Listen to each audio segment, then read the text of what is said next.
एक व्यक्ति ने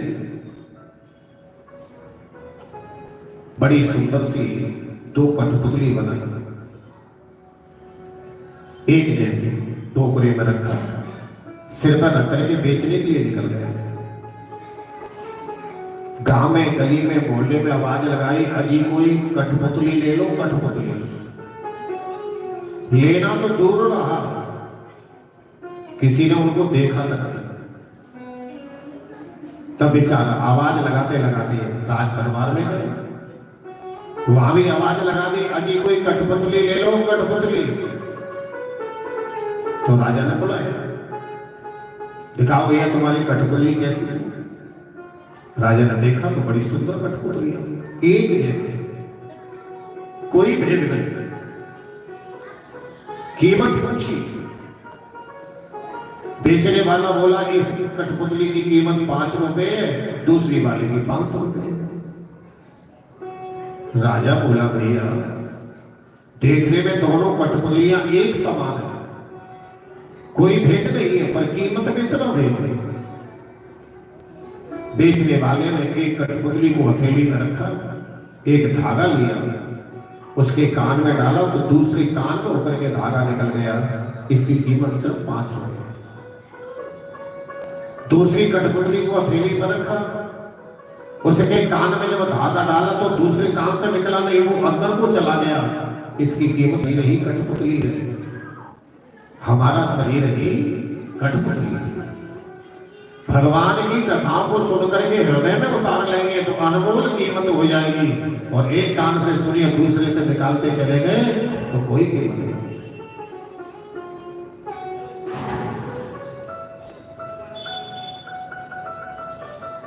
इसलिए तुम्हारे श्रोताओं का उद्धार नहीं हो पाएगा।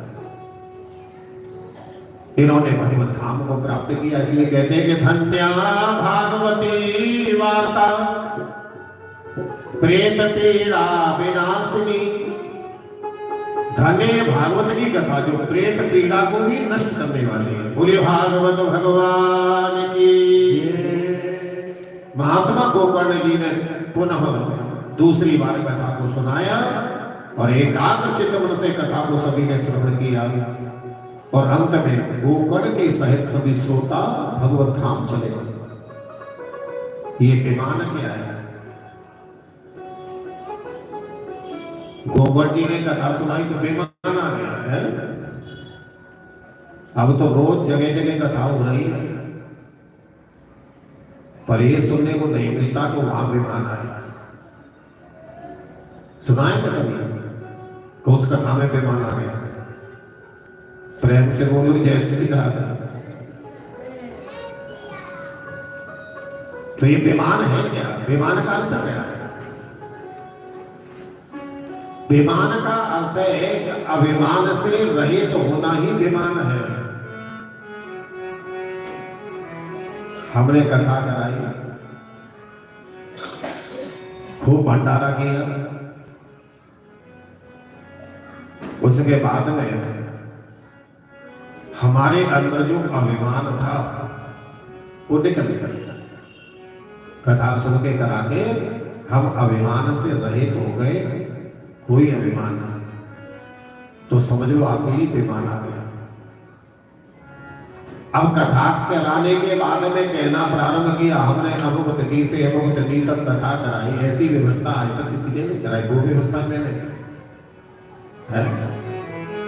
संतों के लिए ये सेवा, ब्राह्मणों के खिलाने पिलाने की ये सेवा, ठहरने की ये सेवा, ये सारी इतनी चीनी गल गई में भंडारे। तो समझ लो आपने कथा कराई, आपके लिए बेमान नहीं आई। कथा सुनने के बाद भी यदि अभिमान रह गया तो कथा सुनी नहीं, कथा कराई नहीं। कथा को श्रवण करने के बाद तो अभिमान से रहित होना है। कोई कहे कि भैया तुमने बहुत बड़ा भव्य आयोजन किया, नहीं दे भैया हमने नहीं किया, ये तो ठाकुर जी की इच्छा से, जैसे उनकी प्रेरणा मिली वैसे हम करते रहे। भला हमारे अंदर इतनी कहां सामर्थ्यता है कि हम ये सब कर सकते। ये तो सब केवल श्री जी की कृपा है, ठाकुर जी की कृपा है, गुरु महाराज की कृपा है, उससे ये सब कुछ संभव हो सका। यदि ये जब भाव जागृत हो जाएगा कि जो कुछ भी हो रहा है सब महाराज जी की कृपा से हो रहा है, आशीर्वाद से हो रहा है, हम तो केवल केवल एक निमित्त है, जैसा उनका आदेश मिल रहा है बस वैसे हम सेवा कर रहे हैं, तो आपके द्वारा किया हुआ कार्य को सार्थक हो जाएगा। बेमान यही इसका सात गांठ का जो बांस है, ध्यान देना, ये शरीर ही बांस है। हमारा जो शरीर है ये क्या है? बांस है। इसमें सात गांठें पड़ी हुई है, और जब तक हमारी ये सात गांठें नहीं खुलेंगी, ग्रंथियां नहीं खुलेंगी, तब तक मुक्ति नहीं हो सकती। 7 दिन की कथा का तात्पर्य यही होता है कि एक एक दिन की कथा को श्रवण करके हमारे अंदर जो 7 ग्रंथियां पड़ी हुई हैं, उन 7 ग्रंथियों को खोलें। ये 7 गांठ है क्या?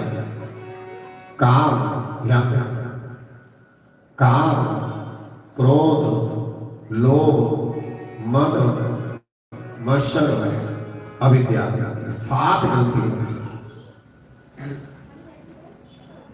जब तक ये कामादि 7 शत्रु हमारे शरीर से बाहर नहीं निकलेंगे, तब तक हमें मुक्ति मिलने वाली नहीं। ये 7 ग्रंथियां जिस दिन खुल जाएंगी, उसी दिन भगवत धाम की प्राप्ति होगी। ये कोई विशेष पास आदि की कथा नहीं, अपने जीवन की कथा है।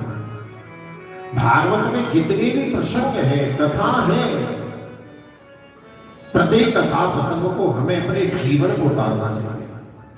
अपने जीवन पर कथाओगे तो आपको कथा एक एक बड़ी सुंदर ढंग से समझ में आती चली जाएगी। अपने जीवन की कथा है। इन्होंने भागवत को कैसे श्रवण करना चाहिए ये विधि बताई। जब भी मन में ये विचार आए कि हम कथा कराना चाहते हैं, तो यदि सकाम है, कथा सकाम है, फल की इच्छा रखते हुए तो मुहूर्त देखना चाहिए।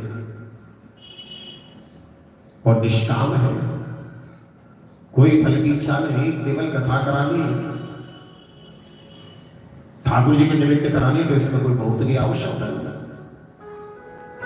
अब जैसे कल आपके यहाँ ये कथा शुरू हो, मैं तो मुहूर्त देखा गया, मुहूर्त पूछा गया, क्योंकि ये सकाम नहीं है, निष्काम है। हम जो भी ये सत्कर्म कर रहे हैं, ये ठाकुर जी के निमित्त है। और हमारे लाडली बल्लभ लाल जी का पाठोत्सव के उपलक्ष्य में, जन्मदिन के उपलक्ष्य में, अरे आजकल तो जन्मदिन की प्रथा खूब चल रही है। प्रेम से बोलो जय श्री राधे।